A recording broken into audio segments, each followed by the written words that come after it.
Hello everyone, welcome to educative space. आज इस video में हम हिमाचल प्रदेश यूनिवर्सिटी द्वारा कंडक्ट करवाए गए एमएड एंट्रेंस एग्जाम 2025 के क्वेश्चन पेपर को सॉल्व करेंगे। अब तक हम पार्ट 1 में पहले 25 क्वेश्चन को सॉल्व कर चुके हैं। आज हम नेक्स्ट 25 क्वेश्चन को सॉल्व करेंगे। तो हमारा जो 26th क्वेश्चन रहेगा वो है, which of the following was government of India flagship programme for universalisation of elementary education. प्राथमिक शिक्षा के सार्वभौमिकीकरण के लिए भारत सरकार का प्रमुख कार्यक्रम निम्नलिखित में से कौन सा था?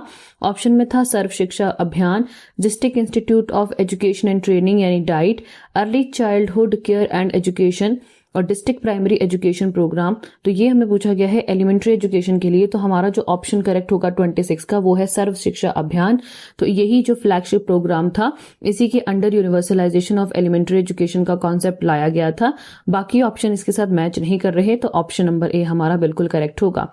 नेक्स्ट क्वेश्चन है 27, diet were set up on the recommendation of. जो डाइट इंस्टीट्यूट स्थापना निम्नलिखित की सिफारिश पर की गई थी। ऑप्शन में था national policy on education 1986, national policy on education 1992, Kothari commission या मोडेलियर कमीशन।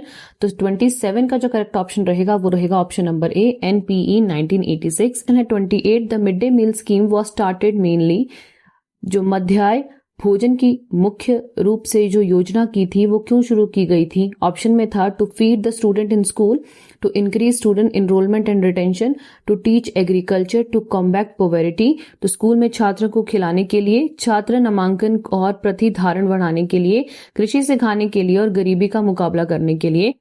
बेसिकली ये जो मिड डे मील की स्कीम लाई गई थी, ये जो स्टूडेंट है उनकी एनरोलमेंट और रिटेंशन को बढ़ाने के लिए लाई गई थी। तो ऑप्शन नंबर जो हमारा बी है वो इस क्वेश्चन का बिल्कुल करेक्ट रहेगा। नेक्स्ट क्वेश्चन है हमारे पास, the learning without burden report was prepared by which committee. Learning without burden report किस समिति द्वारा तैयार की गई थी?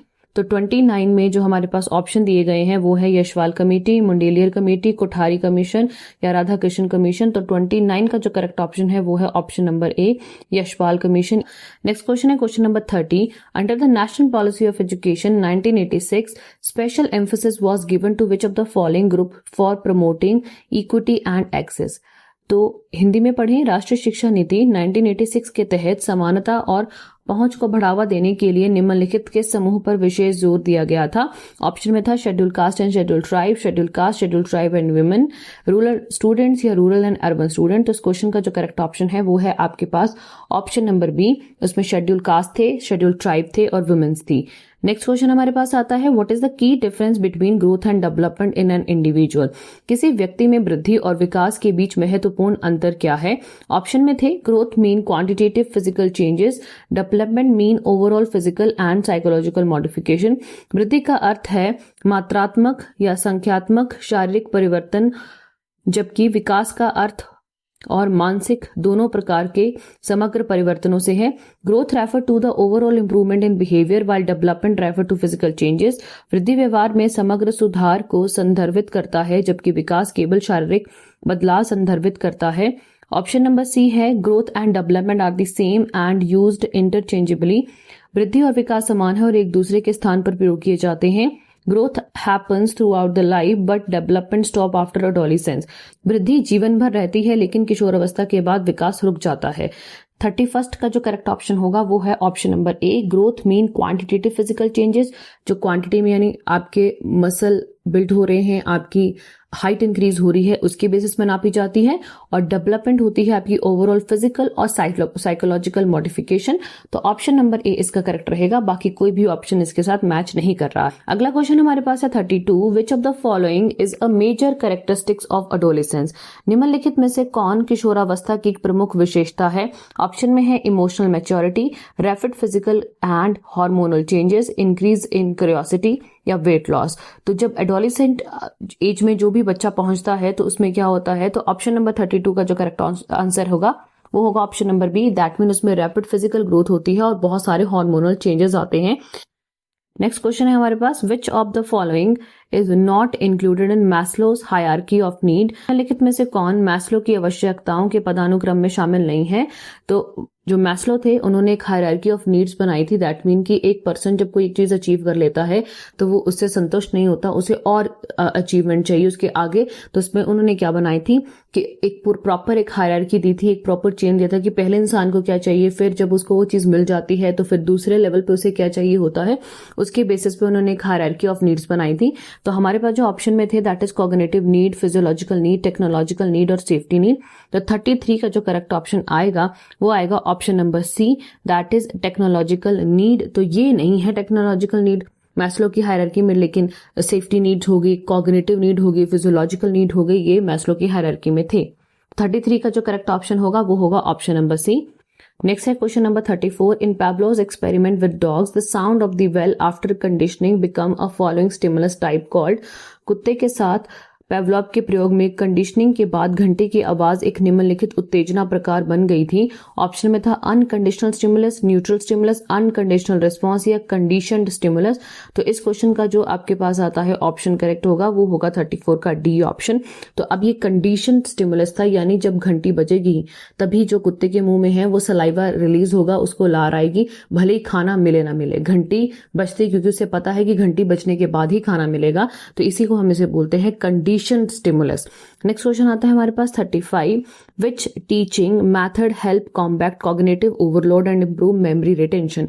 कौन सा शिक्षण विधि संज्ञानात्मक अधिभार को कम करने और याददाश्त अवधारण को बेहतर बनाने में सहयोगी है? तो ऑप्शन में था हमारे पास teaching all topics at once without break in a single class, सारे टॉपिक एक साथ ही बता देने हैं, कोई ब्रेक नहीं लेनी है क्लास में। Limiting student participation during lesson पढ़ा रहे हैं तो स्टूडेंट की पार्टिसिपेशन नहीं करवानी है। Focusing only on a teaching theoretical concept without real life application, सिर्फ थ्योरेटिकल कॉन्सेप्ट बता दो, बच्चों को कोई भी रियल लाइफ एप्लीकेशन मत बताओ इसकी, ये करेंगे। या breaking complex topics into simple units and teaching using step by step as per the student pace. तो क्या करना है, टॉपिक को क्या करना है, सिंपल यूनिट में ब्रेक करना है, फिर धीरे धीरे स्टेप बाय स्टेप पढ़ाना है, जिस हिसाब से स्टूडेंट पढ़ सके उन्हीं की स्पीड के अकॉर्डिंग। तो इस क्वेश्चन का जो करेक्ट ऑप्शन होगा वो होगा option number D, that is breaking complex topic into simple units and teaching using step by step as per the student pace. Next question आता है 36। A student is motivated to study hard for the upcoming exam because it will help him or her to earn a scholarship. This is an example of। एक छात्र आगामी परीक्षा के लिए इसीलिए कड़ी मेहनत से पढ़ाई करने के लिए प्रेरित है क्योंकि छात्रवृत्ति प्राप्त करने में मदद मिलेगी। ये किस प्रकार की प्रेरणा का उदाहरण है? तो इसे हम एक्सट्रिंसिक मोटिवेशन बोलेंगे, या हम इसे इंट्रिंसिक मोटिवेशन बोलेंगे, या हम इसे अचीवमेंट मोटिवेशन बोलेंगे, या मास्टरी मोटिवेशन बोलेंगे। तो ये एक तरह की एक्सट्रिंसिक मोटिवेशन है। दैट मीन कि अगर स्टूडेंट पढ़ेगा, उसे मोटिवेट कर रहे हैं तो उसे जाके स्कॉलरशिप मिलेगी। तो इसे कोई बाहर से बंदा बता रहा है तो इसे एक्सट्रिंसिक मोटिवेशन बोलते हैं। और जो अब नेक्स्ट क्वेश्चन आता है हमारे पास 37। The process of adapting existing mental schemas to new experience is called.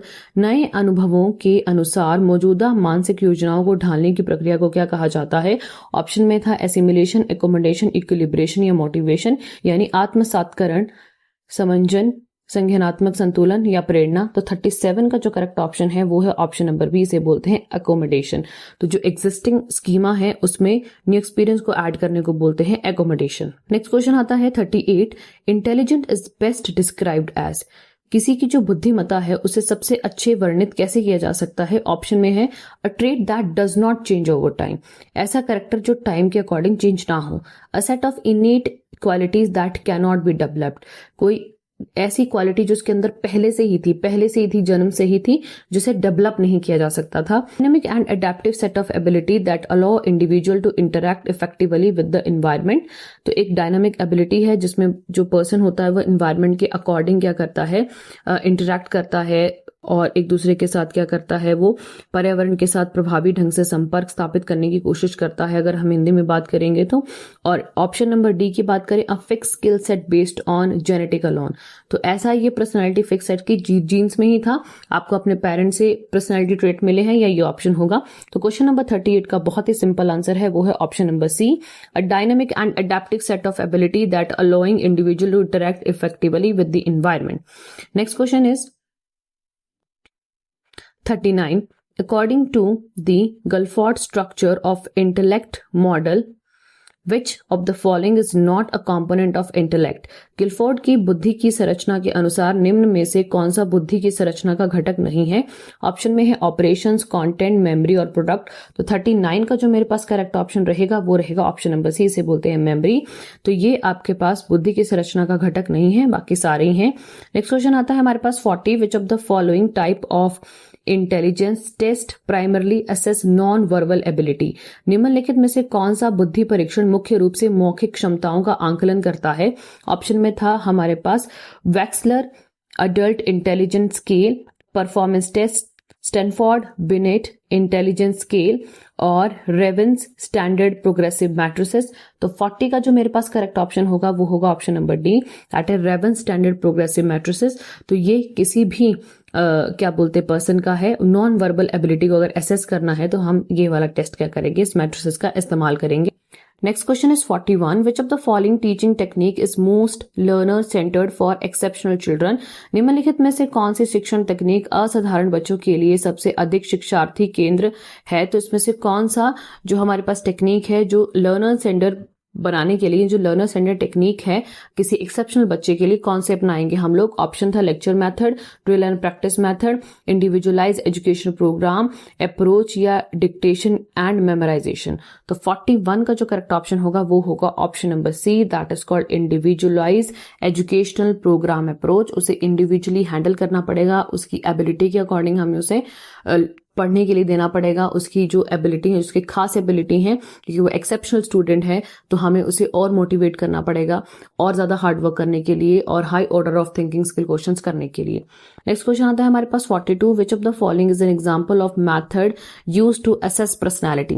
निम्नलिखित में से कौन सा व्यक्तित्व मूल्यांकन के लिए उपयोग की जाने वाली विधि का उदाहरण है? तो किसी की भी पर्सनैलिटी को असेस करना हो तो उसमें से कौन सा मैथड या टेस्ट अपनाएंगे? हमारे पास पहला ऑप्शन है Rorschach ink blot test, lecture method, observation, demonstration method. So 42 का जो करेक्ट ऑप्शन है वो है option number A, that is Rorschach ink blot परीक्षण या टेस्ट। नेक्स्ट क्वेश्चन आता है हमारे पास 43, who categorised personality into introvert and extrovert type? व्यक्तित्व को अंतर्मुखी और बहिर्मुखी प्रकारों में किसने वर्गीकृत किया? ऑप्शन में था Sigmund Freud, Carl Jung, Gordon Allport या एरिक एरिक्सन। तो क्वेश्चन नंबर 43 का जो करेक्ट ऑप्शन है वो है option number B, that is Carl Jung. इन्होंने ही इंट्रोवर्ट और एक्सट्रोवर्ट जो टाइप्स हैं पर्सनालिटी के दी।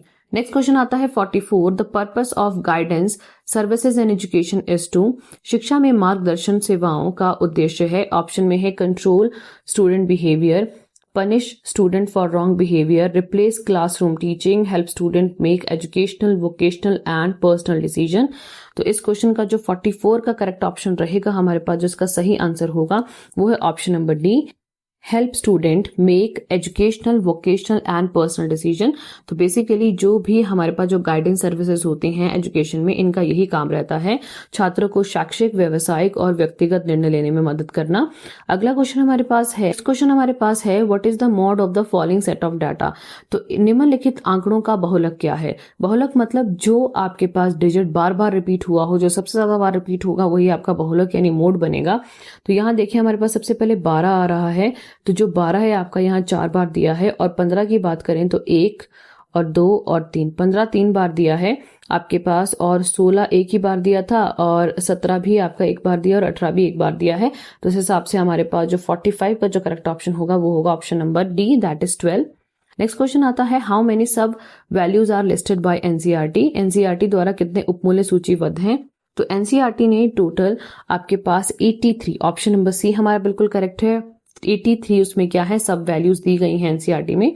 नेक्स्ट क्वेश्चन आता है हमारे पास, which of the following is not the universal values listed by the Gokak committee? निम्नलिखित में से कौन गोकक समिति द्वारा सूचीबद्ध सार्वभौमिक मूल्य नहीं है? ऑप्शन है ट्रुथ, गुडनेस, नॉन वायलेंस या लव। तो 47 का जो करेक्ट ऑप्शन है वो है option number B, that is goodness. Goodness नहीं है, इसकी जगह है राइट फुल कंडक्ट या राइटियस कंडक्ट, जिसे हम धर्मा भी बोलते हैं। तो ट्रुथ है, नॉन वायलेंस है, लव है, और यहाँ धर्मा है यानी राइटियस कंडक्ट है, गुडनेस नहीं है। नेक्स्ट क्वेश्चन आता है हमारे पास 48 क्वेश्चन की बात करें तो what is the primary need for the education of human value in an individuals life? तो किसी व्यक्ति के जीवन में मानवीय मूल्यों की शिक्षा की प्राथमिक आवश्यकता क्यों होती है? तो जो ह्यूमन वैल्यू क्यों जरूरत है किसी भी एजुकेशन प्रोग्राम में या किसी भी इंडिविजुअल की लाइफ में? तो हमारे पास ऑप्शन में है option number A, to develop individual who can peacefully live in the existing unequal social world without having an urge to change it. तो ऐसे माहौल में रहना जहां आप उसे चेंज नहीं करना चाहते, लेकिन आपको ढलना ही पड़ेगा जो माहौल है। दूसरा आपके पास ऑप्शन है to encourage individual to focus on their personal growth and success. तो इस पर इंडिविजुअल को हम इनकरेज करेंगे कि वो सिर्फ अपनी ही ग्रोथ और सक्सेस के बारे में सोचे। Option number C, to preserve the norm and tradition existing in the individual family, कि जो वो जितने भी उसकी जो रूढ़िवादी सोचे चली हुई हैं, पुराने ट्रेडिशन चले हुए हैं, चाहे वो अच्छे हैं या बुरे हैं, उसको वो अपनी लाइफ में आगे चलाता रहे। या ऑप्शन नंबर डी की बात करें तो develop the individual with the strong moral character and sense of responsible citizenship. तो इसके अकॉर्डिंग आपका ऑप्शन नंबर डी ही बिल्कुल करेक्ट होगा। तो उसके अंदर एक स्ट्रॉन्ग मोरल कैरेक्टर होना चाहिए और एक रिस्पॉन्सिबल सिटीजन की एक सेंस होनी चाहिए। तो आपका ऑप्शन नंबर डी ही करेक्ट रहेगा। नेक्स्ट क्वेश्चन है 49, which constitutional value is most relevant today for promoting freedom of expression in public discussion and debates. सार्वजनिक चर्चाओं और बहसों में अभिव्यक्ति की स्वतंत्रता को बढ़ावा देने के लिए आज कौन सा संवैधानिक मूल्य सबसे अधिक प्रासंगिक है? ऑप्शन है हमारे पास लिबर्टी, इक्वालिटी, जस्टिस या फ्रेटर्निटी। तो 49 का जो करेक्ट ऑप्शन होता है उसे बोलते हैं हम लोग लिबर्टी। तो लिबर्टी है, हमें फ्रीडम मिली है तो हम अपने विचारों को डिबेट के थ्रू, डिस्कशन के थ्रू, लेक्चर मेथड के थ्रू हम क्या कर सकते हैं, किसी के भी सामने रख सकते हैं। क्वेश्चन नंबर 50 की बात करें, विच of the following teaching strategies best support value education. निम्न में से कौन सी शिक्षण रणनीति मूल्य शिक्षा को सर्वश्रेष्ठ रूप से समर्थन देती है? ऑप्शन में है debate and discussion on a moral dilemma, passive listening to the moral lectures, rote learning of moral definitions, ignoring students real life concern, नैतिक दुविधाओं पर वाद विवाद और चर्चा, नैतिक व्याख्यानों को निष्क्रिय रूप से सुनना, नैतिक परिभाषाओं का रट कर याद करना, छात्रों की वास्तविक जीवन की समस्याओं की अनदेखी करना। तो जो क्वेश्चन नंबर 50 है उसका जो करेक्ट ऑप्शन होगा वो है option number A, that is debate and discussion on a moral dilemma. तो ये हमारे पास इसका करेक्ट ऑप्शन आएगा। होप सो आपको ये वीडियो हेल्पफुल लगी होगी। अगर आपको ये वीडियो हेल्पफुल लगी है तो इसे जरूर शेयर करें। चैनल पे नए हैं तो चैनल को सब्सक्राइब करें और आने वाली वीडियो की नोटिफिकेशन के लिए बेल आइकन पर क्लिक करें। Thanks for watching.